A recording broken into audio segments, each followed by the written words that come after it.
आप देख रहे हैं युवा तक भारत। आइए देखते हैं विशेष कार्यक्रम विकास गांव गलियन तक में नव निर्वाचित प्रधान ने क्या कहा। युवा तक भारत से आज हम ग्राम पंचायत सिरवैया में हम प्रधान जी से मुलाकात करेंगे और हम चुनावी समर के विषय में चर्चा करेंगे। प्रधान जी नमस्कार। नमस्कार। नाम आपका क्या होगा? सतीश त्रिपाठी। शैक्षिक योग्यता आपकी क्या? BA LLB।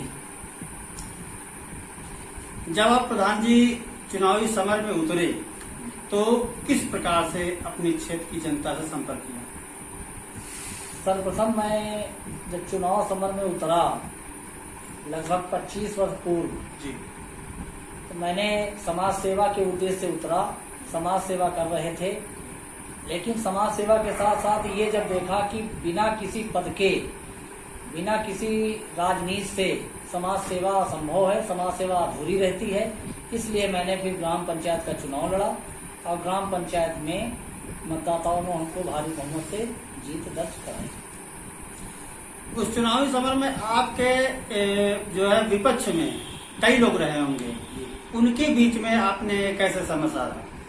जो लड़ते हैं ये बरसाती मेढक की तरह आते हैं और लड़ करके चले जाते हैं और हम निरंतर जनता की सेवा में दिन रात लगे रहते हैं, चाहे जाड़ा गर्मी बरसात हो, हम सबके सुख दुख में सदैव शामिल रहते हैं। जो चुनाव लड़ने आते हैं वे केवल चुनाव के समय आते हैं और लड़ करके चले जाते हैं। जैसा कि जिस जनता ने आपको भारी मतों से विजयी बनाया, उस जनता को आप विकास के कार्यों में किस प्रकार से मदद करेंगे? मैं जनता को अपना पूरा परिवार मानता हूं, अपना घर मानता हूं और जिस तरह घर चलाया जाता है उस तरह चलाता हूं और सबका सहयोग रहता है विकास में और सम्मान में। सबको एक सूत्र में बांध करके सबका साथ सबका विकास के तर्ज पर हम कार्य करते चले आ रहे हैं। चुनाव खत्म हुआ, जैसे होली का त्योहार, होली मनी, त्योहार मनाया गया, उसके बाद सब लोग अपन अपने कार्य करते हैं, वैसे हम त्योहार की तरह चुनाव आया एक पर्व की तरह मनाया गया और उसके बाद गिले शिकवे दूर, कोई चाहे मुझे वोट दिया हो या न दिया हो, सबको एक समान रख करके हम कार्य करते हैं, सबको समान देखते हैं। जैसा कि सर आप LLB किए हैं, LLB के बाद क्या मन में नहीं आया कि हम कोई सरकारी जॉब के लिए प्रयास करें? कैसे आप सेवा नीति में आए? सेवा नीति में इसलिए आए कि अगर हम LLB कर लेते, LLB किया है और अगर सरकारी नौकरी करते तो केवल एक विभाग के हम रह जाते, केवल एक पटल देखते और बंध जाते एक सरकारी सेवा में। लेकिन इसमें जो है मैं दावे के साथ कह सकता हूँ पूरे क्षेत्र में चर्चा का विषय रहता है, चाहे बैंक का काम हो, चाहे तहसील का हो, चाहे ब्लॉक का हो, चाहे स्वास्थ्य संबंधी हो, चाहे शिक्षा संबंधी हो, चाहे जहाँ अगर किसी भी गरीब जनता को, नवयुवक को, असहाय को जरूरत पड़ती है तो ये आपका सेवक बनकर हम खड़े होते हैं, उसकी हर तरह से मदद करते हैं। हमारा आंदोलन भी लोगों ने देखा है और जब जब समय पड़ता है हम आंदोलन का भी सहारा लेते हैं। अगर अधिकारी कर्मचारी बात जायज नहीं मानते हैं तो फिर हम उनको आंदोलन करके मनाने का पूरा प्रयास करते हैं। जनता के लिए कुछ भी हमें करना पड़े, हम उसके सम्मान के लिए हम सदैव तत्पर रहते हैं। इसके पूर्व में सपा सरकार थी, तो सपा सरकार में माना जाता है कि आप बहुत खास व्यक्तियों में से जो यहाँ के जनप्रतिनिधि थे उनके रहे, क्या था ऐसा?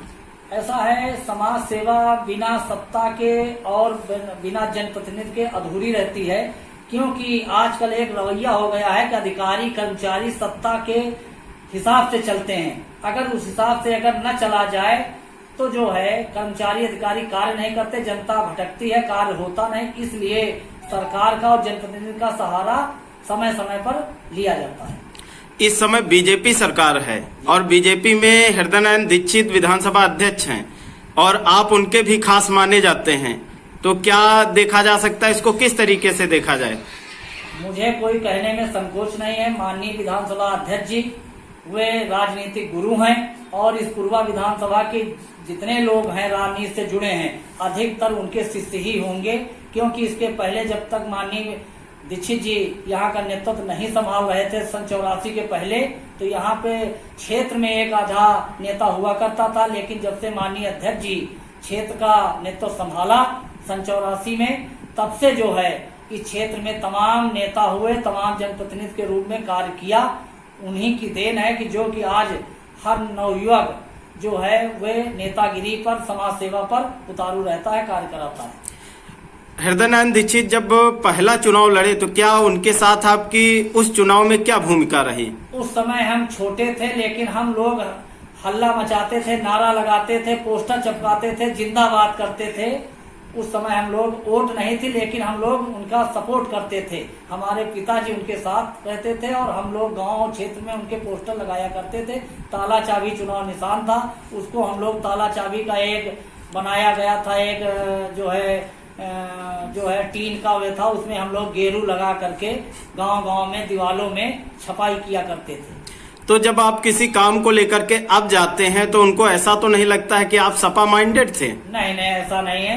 वे बड़े आदर सम्मान के साथ बैठालते हैं और जो हमारा कार्य होता है वे कार्य निपटाते हैं, कराते हैं। यहाँ के क्षेत्रीय विधायक अनिल सिंह जी हैं और उनका एक कथन है, होगा वही जो होगा सही। क्या इस पर आप कहेंगे? हाँ, सही है। जो अगर उनके नॉलेज में कोई बात सही आती है तो वे करते हैं, अगर गलत होता है तो उसको जो है नजरअंदाज करते हैं। और कई वाकया पड़े कि अगर उनके नॉलेज में आया कि ये गलत है तो उसको गलत मानते हैं। जो अब की नवनिर्वाचित प्रधान हुए हैं, चुनाव हुआ, इसमें देखा जा रहा है कि ज्यादातर नए प्रधानों का चयन हुआ है, जनता ने किया है। और आप पुराने कार्यकर्ता हैं, तो किस तरीके से जनता के बीच में अपनी छवि को बनाए रखे जिससे जनता ने आपको फिर जिताया? ऐसा है कि मैं पुनः फिर कहना चाहता हूँ, मैं जनता का सेवक के रूप में कार्य करता हूँ। गाँव में एक पूरा परिवार की तरह पूरी जनता को मानता हूँ।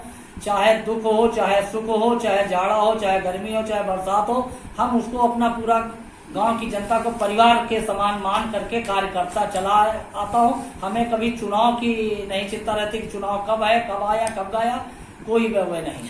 आपका क्षेत्र में बहुत बड़ा नाम है और लोग बड़े सम्मान के साथ देखते हैं, तो कहीं ऐसा तो नहीं माना जा सकता है कि आगे किसी बड़े चुनाव की तैयारी कर रहे हैं? नहीं, हमें कोई बड़े चुनाव की लालसा नहीं है। हमें जनता का सहयोग, आशीर्वाद इसी तरह मिलता रहता है। हमें कोई दिक्कत नहीं रहता, चाहे जो विधायक हो, चाहे एमपी हो, चाहे मंत्री हो, सब लोग हमारा कार्य करते हैं, सम्मान करते हैं, हम उनका करते हैं। इसलिए हमें कोई बड़े चुनाव की आवश्यकता नहीं है। हम ऐसे आप लोगों के सहयोग से ऐसे एक संस्था डाल रखी है जिससे हमारा लोग राजनीति में पैसा के लिए, सम्मान के लिए, नाम के लिए आते हैं। हमको ईश्वर ने आप लोगों के सहयोग से सब कुछ दे रखा है, जो है कि अपने मतलब भर का पैसा भी है, अपना जो है सम्मान भी लोग करते हैं और नाम भी है, कोई दिक्कत नहीं है। आप राजनीति के साथ में विद्यालय का चयन किस रूप में किया कि शिक्षा के क्षेत्र में आ गए? इसलिए किया कि शिक्षा ही सर्वोपरि है। यदि अगर शिक्षा अगर नहीं है, शिक्षित समाज नहीं है, तो वे समाज संगठित नहीं होगी, वे विकास नहीं कर पाएगी। इसलिए शिक्षा सर्वोपरि चले आ रहा। कभी मैंने राजनीति नहीं किया, सेवा नीति के भाव से मैंने कार्य किया क्षेत्र में। लेकिन अगर जनता अशिक्षित है तो वे सेवा नीति समझ नहीं पाती है। इसलिए मैंने रुख किया कि पहले शिक्षा सर्वोपरि है। अगर व्यक्ति शिक्षित है तो वे सब कुछ कर सकता है। शिक्षा से ही IAS, IPS, पत्रकार, वकील, डॉक्टर सब बनते हैं। इसलिए शिक्षा की तरफ रुख मोड़ा, पहले समाज को शिक्षित किया जाए, उसके बाद जो है आगे का कार्य किया जाए। तो हम उसी लगन में लगे हैं। विद्यालय डाल करके मुझे खुशी है कि हमारे क्षेत्र के जो गरीब तबके के लोग हैं, जो असहाय लोग हैं, उनकी मैं मदद करके शिक्षा का दिलाता हूं और वे शिक्षित हो रहे हैं। मुझे गर्व है इस क्षेत्र के जनप्रतिनिधियों पर, क्षेत्र के लोगों पर, वे निरंतर मुझे सहयोग इस चीज में दे रहे हैं। युवा तक भारत में सर आपका बहुत बहुत धन्यवाद।